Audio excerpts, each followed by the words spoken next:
Welcome to the news belt of the AM show. Let's get into our first story now. Ghana's natural environment is under threat due to the alarming rise in illegal mining activities, commonly known as galamsey. These activities have led to severe pollution of water bodies, widespread deforestation, and the destruction of fertile lands, posing significant risks to the nation's ecosystem and livelihoods. In response to this urgent crisis, Joy News, in collaboration with DWTV, is organizing a street debate to engage experts, stakeholders, and the public in a robust discussion. There's more in this report. The event, set to take place at the University of Ghana's BAM Library, aims to dissect the root causes of galamsey, examine its environmental and socio-economic impacts, and propose actionable solutions. The street debate will blend expert presentations, moderated discussions, and active audience participation to create a dynamic platform for debate. Host of the 77% street debate on DWTV, Edith Kimani, together with her team, is in Ghana for this event.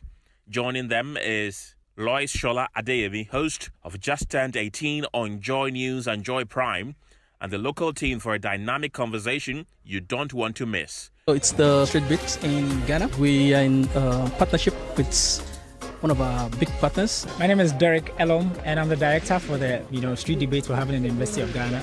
I'm leading the technical team. As you see, it's a team of experts, all the guys, engineers, broadcast guys, directors, lights guys, and all of that. What we're planning to say it's going to be a seamless event, because we're taking it live on TV and, of course, for social media as well. The street debate set to come off on Friday, 22nd of November.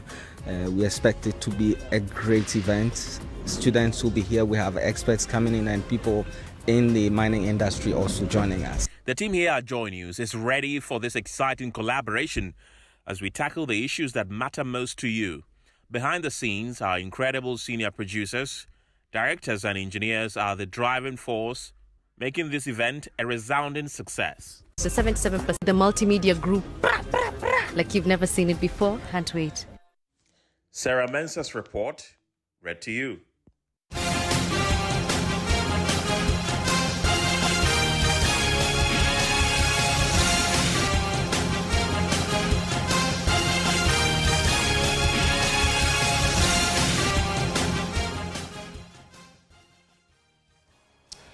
We get right into your election headquarters now, brought to you in association with Petrosol Platinum Energy, Energizing Dreams, Chopbox, a convenient service, German Ozone, Alternative Therapy, Dental Wellness and Beauty, CIMA, the Chartered Institute of Management Accountants, and ICPA, together as the Association of Internal Certified Professional Accountants. There's Youth Break Foundation, Bridging Gaps for Positive Youth Development, Syntax Times, a strong, a tough, Potential Real Estate, your trusted partner in real estate, Delaxi Paints champion. Now, getting there, the new Patriotic Party says it supports the Ghana Police Service's decision to use brute force to deal with violent situations that may arise on December the 7th. This is in reaction to Inspector General Dr. George Ekufu-Dampari's reaffirmation that the police will not hold back in trying to ensure peace and order in chaotic situations during the elections. James Aveji has more from the engagement between the Election Security Task Force and leadership of the various political parties at the police headquarters yesterday.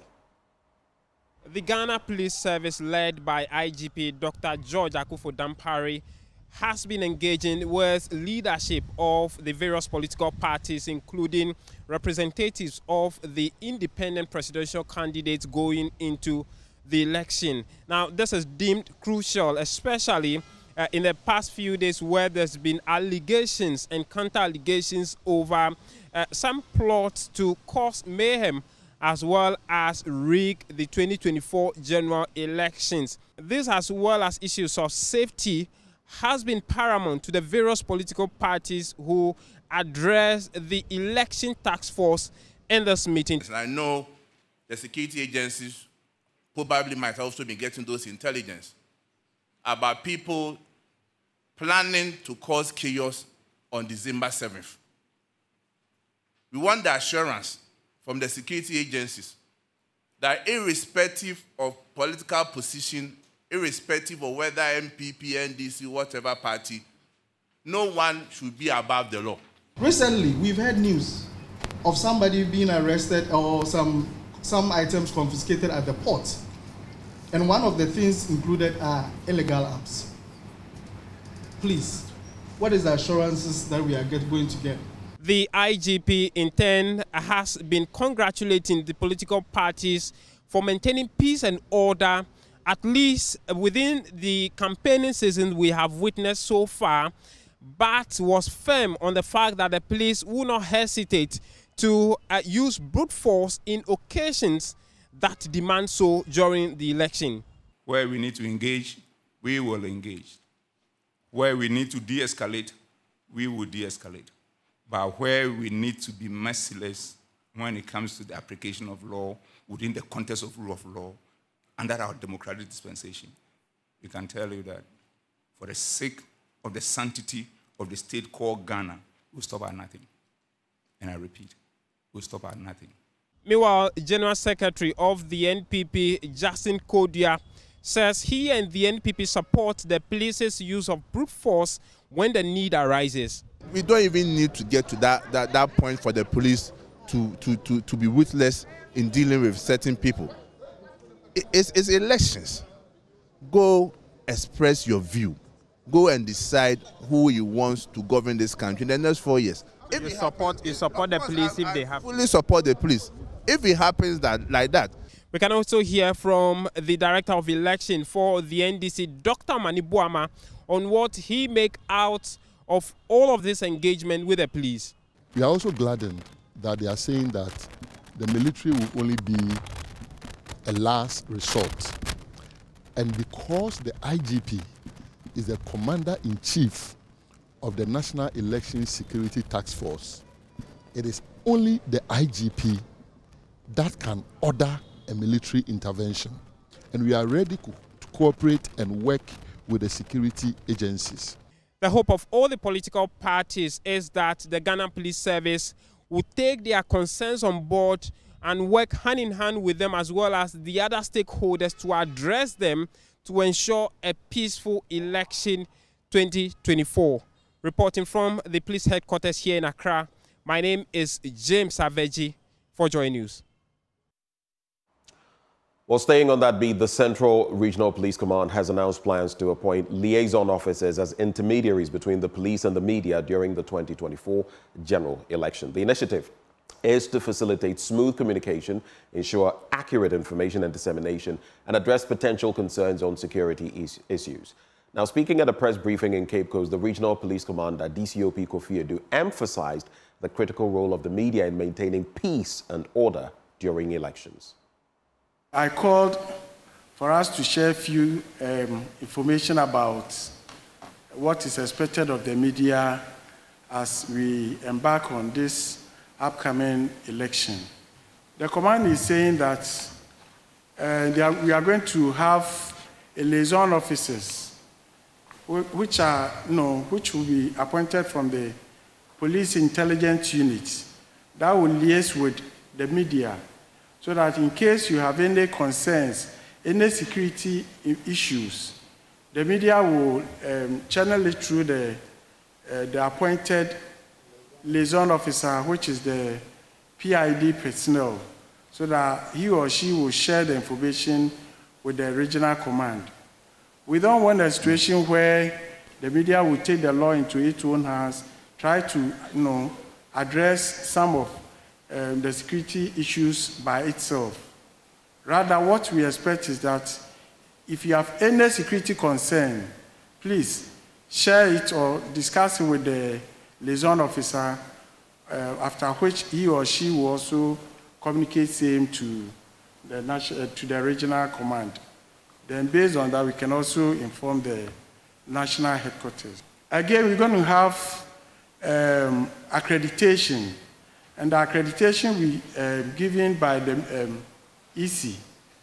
So any media house, that is the identified media we have in the region here, if you don't have that accreditation, please, we don't want you to come here and then start speculating false information.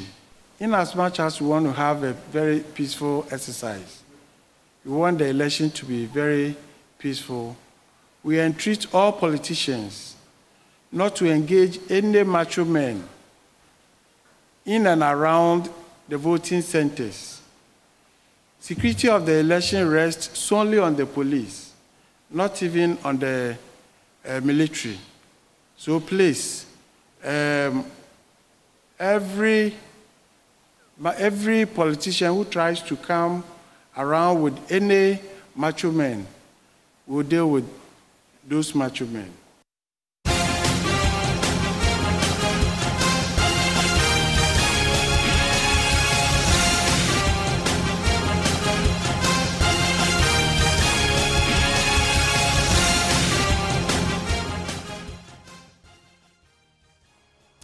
And of course, that takes us out of our election headquarters. Now, in our next story, the Foreign Affairs Minister, Shirley Ayoko-Botwe, has directed diplomatic missions in Ghana to regularize their properties to encroachment by private individuals.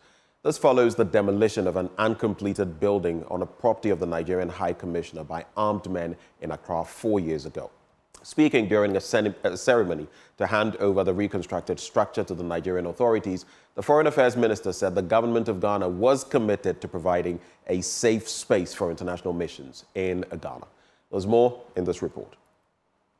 20th of November 2024, when a group of unknown private developers invaded the residential quarters of the Nigerian High Commission at Osu in Accra and pulled down this structure belonging to the government of Nigeria under the cover of darkness. This single incident almost jeopardized the long-standing relations between Ghana and Nigeria. However, 4 years down the line, the government of Ghana has delivered on its promise and is handing over a reconstructed facility to the Nigerian authorities. The reconstructed building represents more than just a physical structure. It embodies the spirit of cooperation and mutual respect that defines our relationship. This explains why the Nigeria High Commission has remained silent on compensation for the huge financial loss it incurred due to the demolished building. As we receive this reconstructed building, we are reaffirming our commitment to strengthen our diplomatic ties, enhancing economic cooperation as well as mutual understanding between our two countries. Although the government of Ghana stands by its condemnation for the destruction of the diplomatic property, Foreign Minister Shirley Ayoko-Botwe believes the situation could have been averted if the Nigerian High Commission had registered the diplomatic property. She's advising all other foreign missions to do so. I also would like to take this opportunity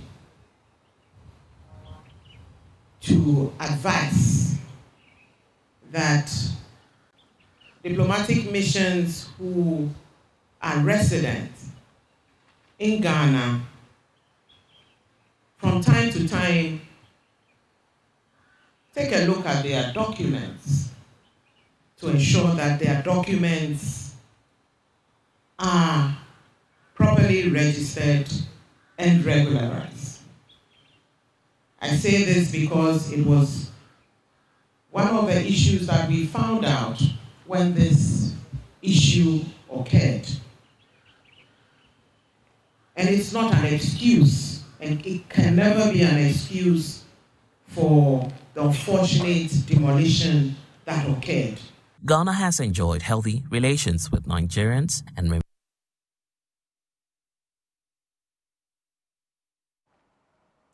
Well, let's talk health now, as authorities in the Ashanti region say their efforts to prevent cholera outbreaks in the region have been positive. The region is yet to record a case after 16 suspected cases returned negative. Regional Health Director Dr. Fred Adomako-Boateng insists nobody will die of cholera in the Ashanti region as his outfit strengthens surveillance and treatment regimes for cholera. Ohiming Tewia has more in this report. Central, Western and Greater Accra regions have recorded fatal cholera cases, while the Central region has recorded 7 deaths out of 47 cases as of November 19, 2024. Greater Accra has had 66 confirmed cases with 7 deaths, but the Ashanti region is yet to record a case as all 16 cases sent for testing returned negative. Health authorities believe measures, including increased public education, surveillance and allocation of dedicated health facilities to treat cholera cases at the district level have yielded positive results. Dr. Fred Adumako-Boatin is the Ashanti Regional Health Director. Our target is that even when they get it, they should be able to know as early as possible and come to the facility, and so they are managed. That is the target. We are praying and we are putting in a lot of measures, one, so that it doesn't. But should any person get cholera, our target is that nobody should die from cholera. And how are we trying to achieve this? One, we have discussed with all district directors and all medical soups in the region. And then we have designated one particular area in the district, whenever anybody in the community is having signs and symptoms of cholera, we don't want the person to be roaming from facility to facility. We want these people to go to this place where people are really trained and they can manage. There are two advantages in this. They don't spread the disease because they are not roaming from one facility to another. And secondly, they go to a facility where these people have been managing this cholera, and therefore, over time, they would have built expertise. We are also engaging chemical sellers and other pharmacy shops that look. In this time, people will be coming a lot, and they will be presenting with these acute diarrhea episodes. This is not a time to be giving them Imodium. This is not a time to straight away be giving the medicines that will stop the diarrhea. These are times that you link up with other facilities within your district to make sure that these cases are referred to designated areas. When we do this, there are two things that we are trying to achieve. One, prevent transmission. And then two, we make sure that we reduce the case fatality rate so that nobody should die from cholera. The announcement comes as health authorities commence phase 2 of the polio vaccination drive. The 4-day campaign, which will kick off on November 21, 2024, is targeting vaccination of over 1 million children in the region. Dr. Adumako-Boatin explains why every child must be covered in this campaign. The need for this campaign is to ensure that we vaccinate at least 95% of children in the country. And when it comes to Ashanti region, we are looking at a population of 1,042,361. I must say that the last campaign, Ashanti region, we did extremely well. And we were able to capture more than 95% of these targeted children. Notwithstanding, we have some challenges in some of the districts that we are going to deal with this time. Meanwhile, the Health Directorate is encouraging residents to support all health activities. From Kumasi, for Joy News, Oimintiria reporting. Now, the headmaster of the Wa Senior High School, Alhaj Adam Idrisu, has raised concerns about the school's inadequate infrastructure, which is struggling to accommodate its growing student population of approximately 2,700. He highlighted that facilities such as dormitories, assembly halls, and dining hall were stretched to their limits. The school urgently requires an 18-unit classroom block, a dining hall to seat all students, and a dormitory with a capacity of 800 students. Alhaji Idrisu made these remarks during a ceremony where the 1989 year group handed over a renovated classroom block to the school. Joy News' Upper West Regional Correspondent Rafiq Salam reports from Wa. Various year groups of all students of Wa Senior High School, Wasosa, over the years have not turned their back to the school upon completion. Many of the year groups have one activity or the other that they are executing at the school aimed at complementing the effort of the authorities, by extension, the government. Wasosa 1989 year group, for example, has undertaken several activities at the school, including the donation of sporting equipment. The latest project embarked on by the 1989 year group is the rehabilitation of the school's Block E, which was in deplorable state and as a result not conducive for learning. Communications Director of Wasosa 1989 year group, Ibrahim Seydou Bomanjo, threw further light on their activities, urging other year groups to emulate their example. When we started, we had some few enthusiastic members who were eager, always asking, what is going on, and they were contributing. We said, Kitwabia and Swa. There are those who give us 50 cities, 100 cities, and even less. But the truth of the matter is, we needed to be honest. Honesty is the hallmark of this life. So the little we gathered, we contributed and made sure that this thing was a reality. At the end of the day, we were able to raise 56,274 Ghana cedis to 29%. Headmaster of Wasina High School, Alhaji Idrisu Adam Tedman, whilst commending was also 89, calls for speedy completion of the 2,000-seater ultra-modern auditorium funded by the Office of the Speaker of Parliament, Alban Sumana Kinsport Babin. Beyond the ultra-modern auditorium, Alhaji Idrisu Tedman has another plea for the government and benevolent organizations to take care of the 2,700 students expected in the school.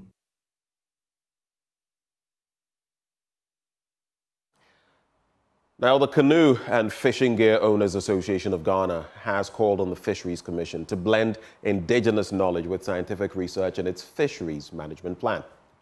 The association has submitted recommendations to the Parliamentary Select Committee on Food, Agriculture and Cocoa Affairs, stressing the inclusion of sustainable development in the Draft Food and Aquaculture Development Bill 2024.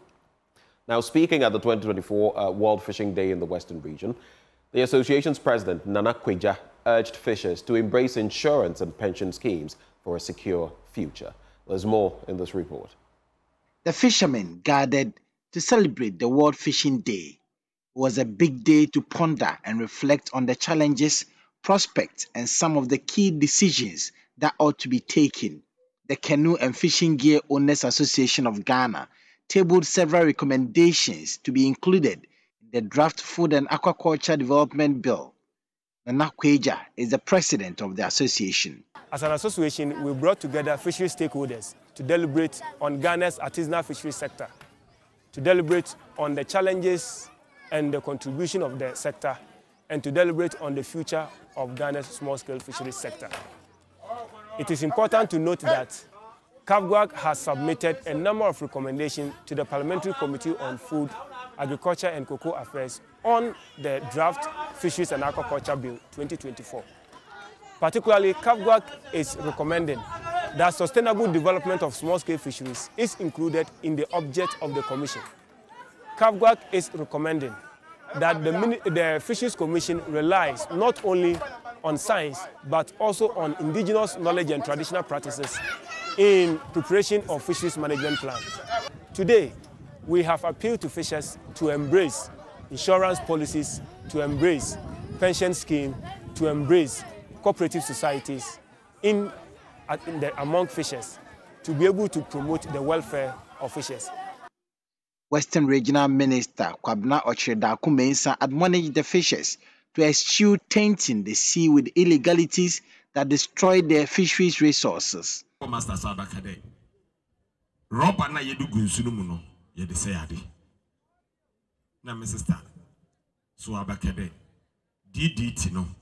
plastics that are dumped in the sea, the light fishing, the use of DDT, the use of small-sized fishing nets are all contributing to destroying the fisheries resources.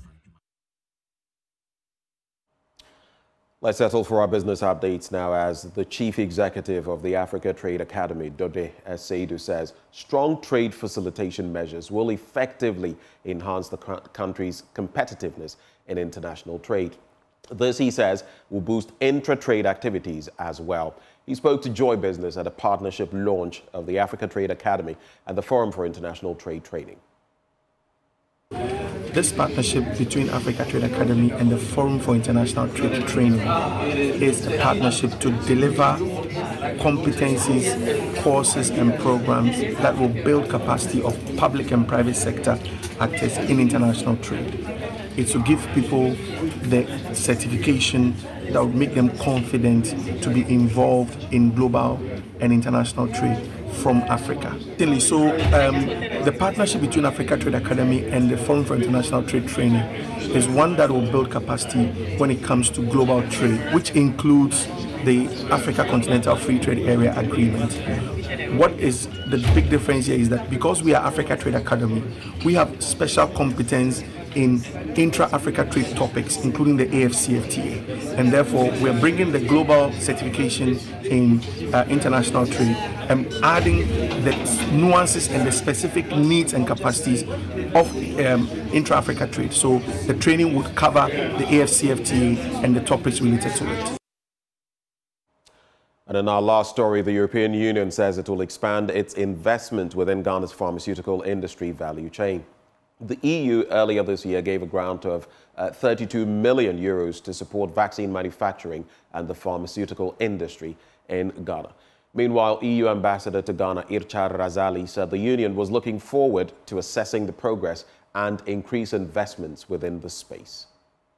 Invested in the private sector to produce vaccines themselves, and this has been launched last year. So there is, as we are speaking, a vaccine unit which is undergoing the works to produce that. Today, what we are launching is an even larger undertaking to create the condition for a sustainable, long-term environment to make this vaccine and medicine producing endeavor sustainable on the long run in Ghana. Because it's not only about assembling the vaccine here, but it's to creating a full value chain.